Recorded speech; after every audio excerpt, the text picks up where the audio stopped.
Happy New Year! Today is January 1st, 2015, and since it's the beginning of New Year, I decided to go ahead and officially change my channel name to Sue's Book Nook. I've been wanting to do this for some time. When I originally opened up a YouTube account, I just used my name. I had no plans on doing book-related videos or anything for the public. And literally a whole year went by before I even became aware of the BookTube community and decided to start filming book-related videos. Like I said, I wanted to change my name for a while. I came up with Sue's Book Nook. You've seen it probably in the introductions to some of my videos. But I never could do it officially until Google Plus sort of linked in with YouTube. And I found this out through Lee over at the Booksmoke. That's his new channel name. Thank you, Lee. I went in there and changed it, although it asked for a first and last name, and Sue's Book Nook is one word. And so I had to put Sue's in one thing and Book Nook in the other to get it to take the name. So there's a bit of a gap, but literally, it's just Sue's Book Nook. If anybody knows how to fix that and get rid of the gap, let me know. Also, and I don't know why the address to my channel is still under Sue Morrow. It doesn't change that part, but I guess if you search under Sue's Book Nook, you'll find me. So anyway, welcome onto a new year. This is a reading resolutions video, so first I'm going to recap my resolutions from last year. For 2014, I initially started out with a Goodreads goal of 150 books. I surpassed that pretty early in the year, probably with the help of reading a lot of manga and graphic novels. So I upped it to 175. I ultimately finished out the year with 182 books, so I was quite pleased with that. I had a goal of 7 specific books that I wanted to read that I had mentioned in my resolution video at the beginning of the year. My ultimate #1 book that I had to read was Jurassic Park. I don't have the mass market copy anymore. This is 2 books in here, The Lost World, I hadn't read yet, but I did read Jurassic Park finally. So happy I did. Really enjoyed it. I liked that it was a little bit different from the movie. Different things happened to some of the characters, so it was still a fresh book for me. It wasn't just a rehash of the movie that I'd seen. I also wanted to read a couple classics that included Dr. Jekyll and Mr. Hyde. I haven't read this entire book because it's a compilation of stories, but I did read the main story. Enjoyed that a lot. Also, The Haunting of Hill House by Shirley Jackson. I love myself a good ghost story. Really enjoyed that one. My other ultimate classic that I had to read was Jane Eyre by Charlotte Bronte. Finally read that one. Overall, really enjoyed it, except for I didn't quite understand the relationship between Jane Eyre and Mr. Rochester. He didn't seem like to be a very likable character to me, and he was seldom around, so how that relationship developed between the two I found confusing. But I read it. I'm so happy with that. So that's 4 out of the 7 books.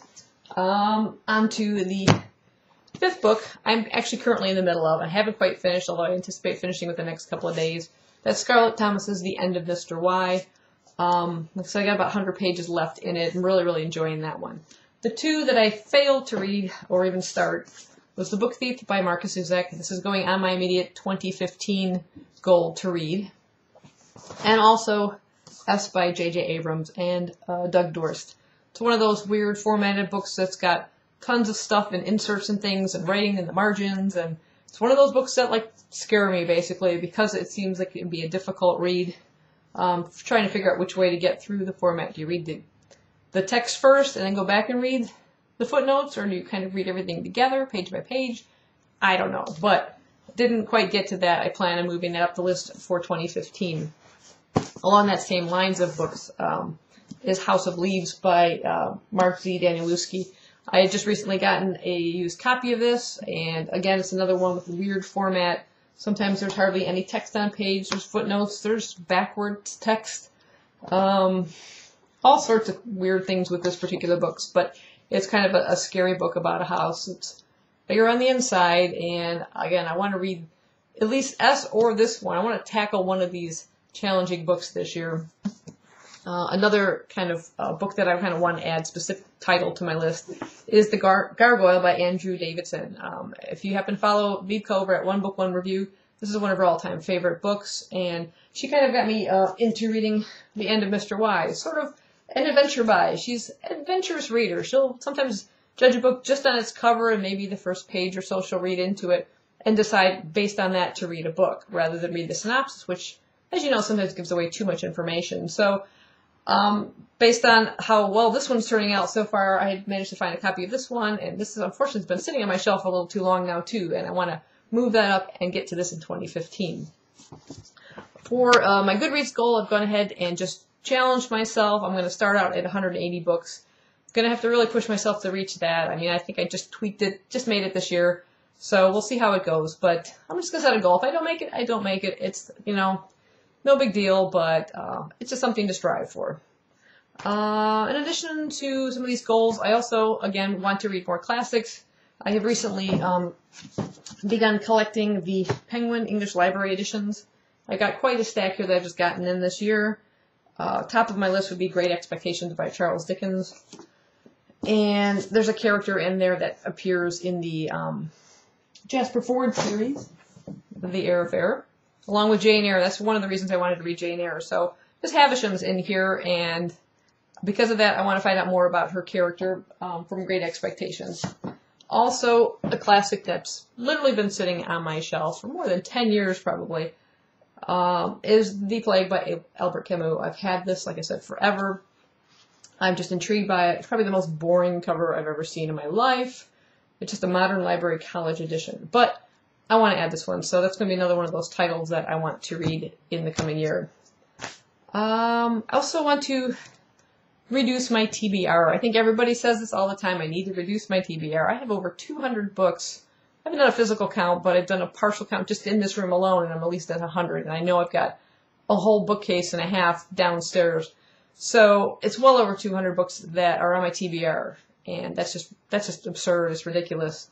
So I may try and work my way through that, maybe try and create some kind of book buying ban type thing, so I'm not adding more to it as I'm trying to reduce it. We'll see. I'll have to kind of determine what that might be as I go along, but I definitely want to reduce that TBR, and one way is to complete some series that I'm in. As you know, hardly any standalones. Everything seems to be a trilogy or a series, and I'm deep into well over 40 of them. Some of the specific ones I'd like to, just off the top of my list, complete is the Ugly series by Scott Westerfeld. I've only read the first book. I have the other 3 downstairs, although one I think is a companion novel, but I definitely want to move along in this series. The Ashes trilogy, I've read the first 2 books. I need to finish this monster, literally. I think it's going to be tough getting into this, besides the fact of the size of the book, the fact that I didn't like the second book, Shadows, all that well. I thought the first book was phenomenal. Second one, I just didn't really care for it. But yeah, I'm going to try and finish this one off. The Beautiful Creatures series, I've read all 3 books. I have Beautiful Redemption to finish off. Had a great climax at the end, a good cliffhanger. So I still have enough information in my head before I start forgetting the series, which I hate that. So I need to dive into this year. The Saving Mars series by Sydney Swanson. It's a self-published series. There are 6 books in the series. This is book 5. I've also recently just gotten book 6, which you'll see in an upcoming haul. So I'm really looking forward to going into this one. It's sort of a sci-fi / dystopian series that I absolutely love. And the number 1 book, which I'll probably be starting in January, is The Witch with No Name. This is the final book in the Hollows series, one of my all-time favorite series. I just love this. I can't talk about it enough. Wanted to get to it before the end of the year, but it just didn't work out, so top of my list. There's also a series I want to start. Yes, I'm crazy. Let's add more as I'm trying to finish them off. But these are series that have kind of been sitting around for a bit. I've got the Newsflesh trilogy by Mira Grant. So there's just 3 books in this series. Feed, Deadline, and Blackout. They're all these weird mass market format, which kind of bugs me, but it's okay. But zombies. Gotta have me some zombies this year. I've never read anything, you're gonna be shocked, by Cassandra Clare. I have the first 3 books in the Immortal Instruments series and the first 2 books in the Infernal Devices series. Have not read any of them. I feel like I am very late to this party and at least need to read the first book and find out what all the hoopla is about. And also, you might see slightly over my shoulder here this long stack of books right here. This one's missing from it. This is the first book. This is the Skullduggery Pleasant series. There's 8 books behind me, plus right at the bottom of the list is a spin-off book called The Magnificent Seven. I think it's about one of the characters from the book. And the 9th book is already out, but not in this format yet. I've been informed by Georgino over at the British Biblioholic that she thinks this format size is coming out sometime in April this year. I made the mistake ordering some of these from the Book Depository and got like these massive size ones, and I was really upset about that. But Georgina is a huge Skullduggery fan. You gotta go check out her channel. She does a room tour, and you'll see Skullduggery Pleasant all over the place. But she absolutely raves about this. A lot of people have read the series, said really good things about it. I'm looking forward to kind of finding out more about it. So I think, one other thing. Oh, in terms of the series that I want to complete, I forgot to mention, I'm aiming for like 10 series. So I'm going to kind of like create some kind of a chart or something, and so I can visibly see my progress through the year. So I'm aiming for 10 series to complete. And also, since it's now called Sue's Book Nook, there's my Nook. I have, between my Nook and a Kindle, I have hundreds of ebooks that I have downloaded, lots of them for free downloads and things, but I haven't read any ebooks in probably the past year and a half, if not more. And I need to really rectify that. I need to get through some of that list. So I would like to at least read 5 ebooks during the year of ones I already own, not download more and then read them. I just want to reduce this TBR that's hiding in here as well. So, yeah, those are my goals for this year. Wish me luck. Let me know down below what some of your goals are for the upcoming year. And I hope it's a fabulous year. I will see you again in my next video. Thanks for watching. Bye-bye.